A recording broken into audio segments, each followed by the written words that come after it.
So pleased to welcome John Jenner from the UK on with us. He is an actor, a prolific writer, I have to say, 7 books. We're going to talk to him about Nate Roden, One Man, Two Countries, and Death Follows. And he's got such a wicked sense of humor. So what a delight to have him on Author's Corner here on America Tonight with me, Kate Delaney. John, thank you so much for coming on. Thank you very much. My pleasure. We have to talk about Nate Roden and how Nate Roden popped into your head and this adventure and this story, especially since you've written other stories. How did this come about? Nate Roden was intended to be specifically a romance novel, but I kind of ran out of the romance idea fairly early on, and it turned into then more an adventure between one person having to fight for his life against a much, much bigger opposition, that opposition being Mafia from Albania. Ooh, that is so... And the reason why he's having to face these people is because in Albania, the son of a Mafia chieftain picks a fight with a vagabond, and the vagabond kills him. The Mafia father swears blood revenge, and he incorporates the assistance of other Mafia heads, and they try to find out who this vagabond was who killed the son, and eventually they find out that the man who killed the son is Nate Roden, and he can be located in the east of England. And then they make their way to that place, and they intend to have a showdown with him. In the meantime, Nate Roden has been moved into this new area. He's made his own home. He's a gambler. He wins a lot of money, and he's in the process of making friends in this new place. And a girl there is by the name of Tara Brown, and there is a relationship of sorts to begin with him. He protects her. He defends her from being attacked on one occasion, and she begins to fall in love with him. So everything is going kind of well until the Mafia turn up in Suffolk, and a big shindig goes on, a big fight. And it ends very, very badly. But I won't tell you what the ending is. Don't tell us the ending. You got to pick up this book on Amazon, Barnes & Noble. Or I will die a poor man. I like that. I'll die a poor man. Was it fun for you to write this one?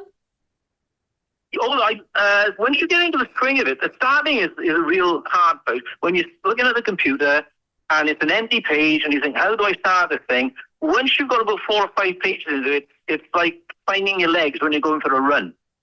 You really get into the swing of it, and all kinds of things comes out when you're writing this story. A whole lot of things that I didn't intend, but they come up and they fit the story very well. And sometimes I look back at what I've written and I can't remember writing what I wrote. I'm looking at some things I've written. I think I don't actually remember doing that. So if I had to write the story again, it would be a completely different story, different terminologies, different things altogether.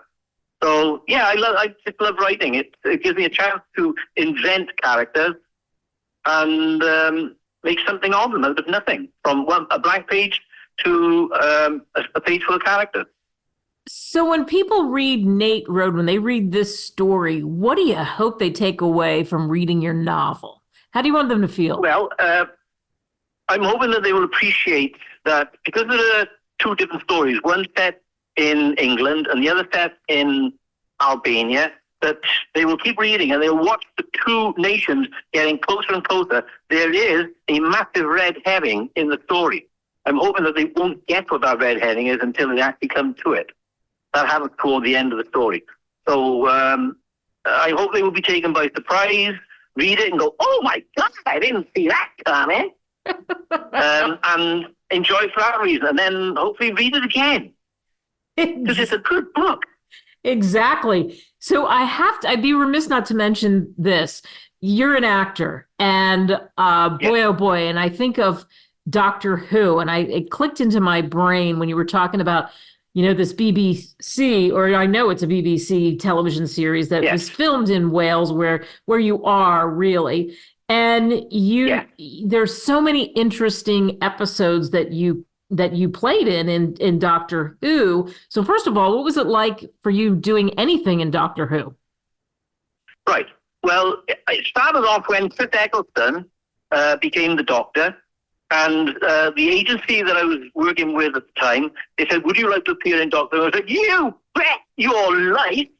And I was cast as a soldier in a hospital, being in a hospital, the whole regiment. And we were in the hospital, and then we're told that there's something running about the hospital, and we've got to chase it down. But because I knew how to fire a rifle, they said, "You can fire the rifle at the actor who's going to be playing the alien." And the alien is a pig, which can run on its own trotters. And it's dressed up in a space uniform. And when I see the alien coming towards me, I shoot it to death. And then the Doctor comes in, and he screams at me. He said, "You shouldn't have done that." Well, I didn't know. And because that wasn't told to us what was going to happen, when Chris Eccleston shouted at me in the episode, I was taken completely by surprise. And the director liked my reaction so much that we actually filmed it quite a few times. And the many, many people who saw the episode were very, very impressed with my acting. So I was very pleased about that. It was a good episode. Yeah, I'm thinking Aliens of London. I'm thinking Space Pig. Well done. Well done, Kate Delaney. Well done. That was it. Aliens of London. That was the one. Yeah. Wow. And we shot that in Cardiff in an abandoned part of a hospital down there. And for me to be working on a program that I've been watching since I was 6 years of age, that was in 1963, for me it was a big thrill. I would have been happy just to have been there, but to get that one little part and to be noticed, and then from that time onward, in the town I live in, I was known as the Pig Killer. And oddly enough, Kate, on the day we shot that scene, we had pork for lunch. You can't make this up. So I was. So when I was eating the pork, I was hoping that it wasn't the actor that I shot. Yeah, hopefully not. Right. Yeah. Now, you have played in other roles too. Do you have a favorite actor you've worked with besides the Space Pig?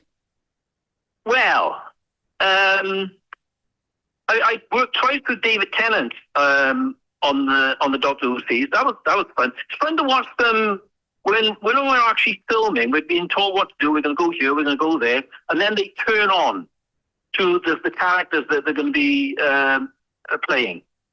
And it's a nice little twist. From the moment the director says action, out it comes. There's no sort of breathing in and out and gazumping themselves. They get straight into it. And another fun episode I did with David Tennant, bless him, was when we were beating the Daleks. We were shooting at the Daleks, and then everybody got killed. I was the last one to get killed. Wow! I like that you were the last. You're the last man standing. I was the last one standing, so I died in the Doctor's arm. Right. Oddly enough, that episode was called Daleks in Manhattan. So we were set in America. Wow. And I could just... So I don't know where you are in America at the moment, but that's where Manhattan was. Yeah, and I can see David Tennant. He's been in so many things. I bet he was a delight. I mean, he's Scottish.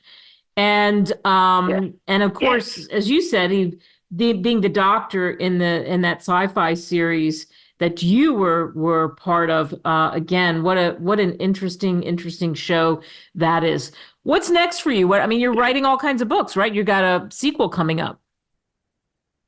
Yes.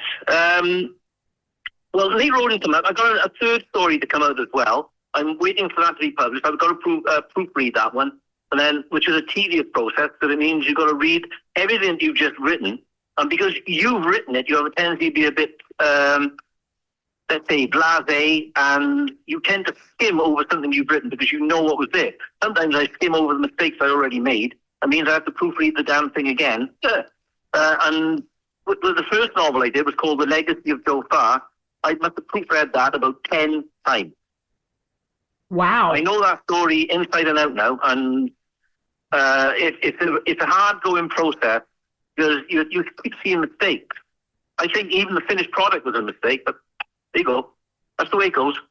Exactly. So can you imagine what it must be like in William Shakespeare's day? Oh, can you imagine? And here's what we want to know. Did Queen Elizabeth write any of that? There's theories about her helping. Yes. Which one? No, there's two. That's right. Not the one we just lost. Oh, right, no, right, the first one, yeah. Well, I mean, Shakespeare wrote a lot of stories for Her Majesty Queen Elizabeth I. Some of them were comedy, some of them were tragedy. I know what kind of sense of humor she had. She certainly liked to knock people off. Yes, that's true, isn't it? Absolutely. For you, because you're an actor, do you think it makes it, I don't want to say easier, because you talked about how it's hard to start, but once you start to go through the process, you get lines. Are you kind of running lines in your head of the character sometimes? Yes, it helps vividly if you've got a vibrant imagination, as I have and have done since I was a child. I used to write stories as a child and draw cartoons. I used to be a prolific reader as a child. I used to read, for instance, when I was a child, I read Dr. Jekyll and Mr. Hyde, which is not exactly a story a child would write. So I grew up entertaining in my mind and having a vivid imagination.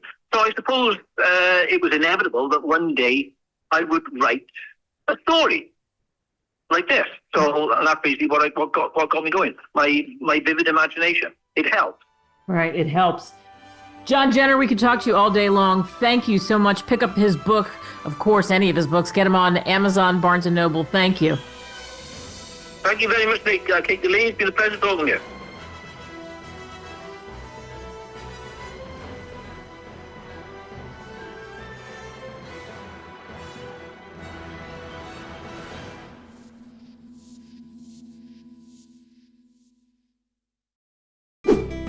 Visit www.greatwritersmedia.com. Email us at info@greatwritersmedia.com.